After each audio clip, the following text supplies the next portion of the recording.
Good morning, students. In the previous videos, we have read about the force and effect of the forces. Effect of the force means a force can do, especially 5 effects that we have read in the previous videos. Now here we are going to read about the balanced and unbalanced force. So what is the balanced force? What is the balanced force? Suppose if any body is there, this lying on the surface of the earth, and we apply a force from this side. When we apply a force on the body from this side, so that body start to move in the forward direction. इधर motion करना शुरू करेगी. मान लो इधर से जो force apply कर रहे हैं वेट 10 न्यूटन का लगा दिए, और इधर से एक फोर्स अप्लाई कर रहे हैं उसकी वैल्यू भी 10 न्यूटन ही है.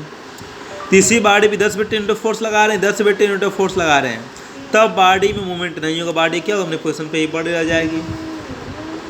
तो जब ये कंडीशन आती है कि यदि कोई बॉडी होता है, उस बॉडी पे 2 या 2 से अधिक फोर्स काम करते हैं, कितने 2 या 2 से अधिक फोर्स काम करते हैं, फिर भी बॉडी अपने पोजीशन पे फिक्स होती है, मोशन नहीं करती है, तो these forces are called the balanced force. यानी एक दूसरे से क्या हो गए, बैलेंस हो गए हैं. जब ये फोर्स एक दूसरे से बैलेंस हो जाएंगे तो कोई रिजल्टेंट फोर्स काम नहीं करेगी. जब रिजल्टेंट फोर्स काम नहीं करेगी, बॉडी क्या करेगी, मोशन नहीं करेगी. तो डिफिनेशन बता सकते हैं. What is the balance force?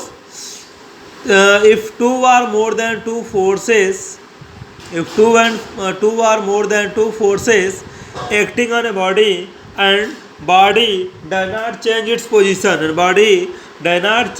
position, then these forces are called the balanced force. What is called a balanced force? या इसकी और भी डिफिनेशन दे सकते हैं कि if the resultant of two or more than two forces acting on a body, if the resultant of two or more than two forces acting on a body is zero, then these forces are called the balanced force. यानी किसी body पे 2 या 2 से अधिक force काम कर रहे हैं, लेकिन उसका जो रिजल्टेंट फोर्स है उसकी वैल्यू क्या है, 0 है. जैसे यहाँ पे रिजल्टेंट देखेंगे तो 10 न्यूटन है, इधर ये -10 हो जाएगा, ऑपोजिट में काम कर रहा था, 0 हो जाएगा. जब रिजल्टेंट फोर्स की वैल्यू 0 हो जाएगी तो these forces are called the balanced force. ठीक.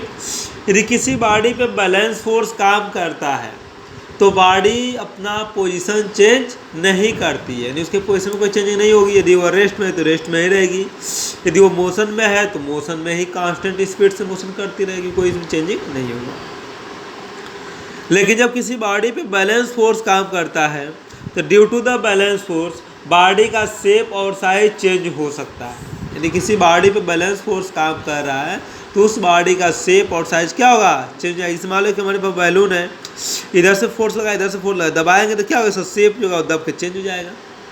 यदि किसी बॉडी पे बैलेंस फोर्स काम करे तो बैलेंस फोर्स काम करने पे बॉडी तो मोशन नहीं करेगी, लेकिन उस बॉडी का शेप और साइज चेंज हो सकता है. दूसरा है अनबैलेंस फोर्स. दूसरा क्या है, अनबैलेंस फोर्स.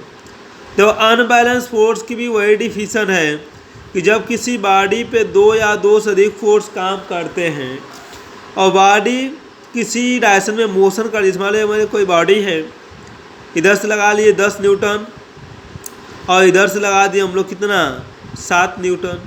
तो मान लो इधर फोर्स इधर से भी लग रहा है, इधर से भी लग रहा है, लेकिन ये फोर्स ज़्यादा है तो इसलिए बॉडी क्या होगी, फाइनली इधर की तरफ मूव करेगी. जब किसी बॉडी पे 2 या 2 से अधिक फोर्स काम करते हैं, बॉडी अपना पोजीशन चेंज कर लेती है, बॉडी अपना पोजीशन चेंज करती है, तो बोलते हैं these forces are unbalance force. यानी ये भी कह सकते हैं इफ़ द रिजल्टेंट ऑफ 2 और more than 2 forces acting on body is not 0. If the resultant of 2 और more than 2 forces acting on body is not 0, तो these forces are called the unbalance force. लेकिन किसी body पे जब unbalance force काम करता है तो बॉडी का पोजीशन क्या होता है, चेंज होता है.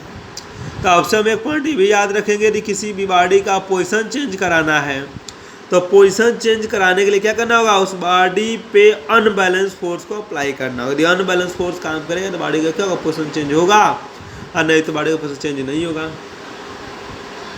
इस तरीके से हम लोग और भी डिफरेंट टाइप का फोर्स पढ़ेंगे आगे.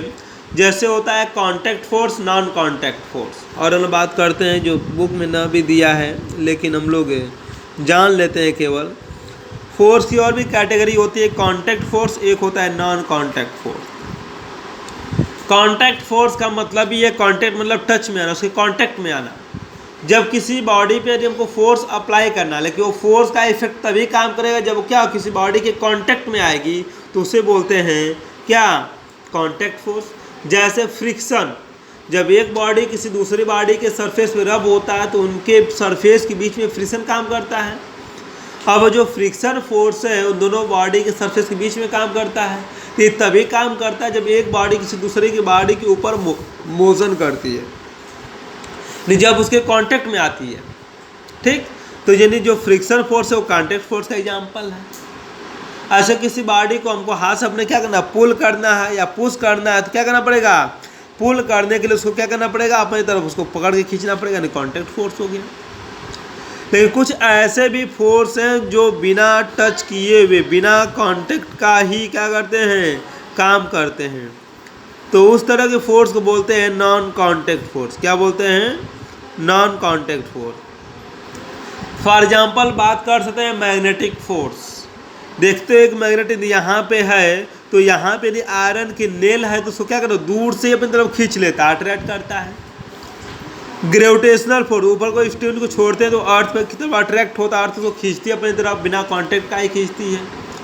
तो इस तरह के जो फोर्सेस होते हैं जो बिना कांटेक्ट के काम करते हैं, मैग्नेटिक फोर्स हो गया, ग्रेविटेशनल फोर्स हो गया, इलेक्ट्रोस्टैटिक फोर्स हो गया। तो these are the examples of the non contact force. क्या हो गया, नॉन कांटेक्ट फोर्स हो गया। तो इस तरीके से डिफरेंट टाइप ऑफ फोर्स हम लोग पढ़ेंगे और हायर क्लास में जाएंगे जितने तो उतने टाइप के फोर्स मिलता जाएगा हम लोगों को। अब इसके बाद हम लोग को शुरू करना है Newton's law of motion. Newton ने 3 लॉ दिया है, Newton first law of motion, second law of motion, third law of motion. उन तीनों लॉ को बारी बारी से हम लोग पढ़ेंगे। That will start in the next videos. Okay, thank you guys.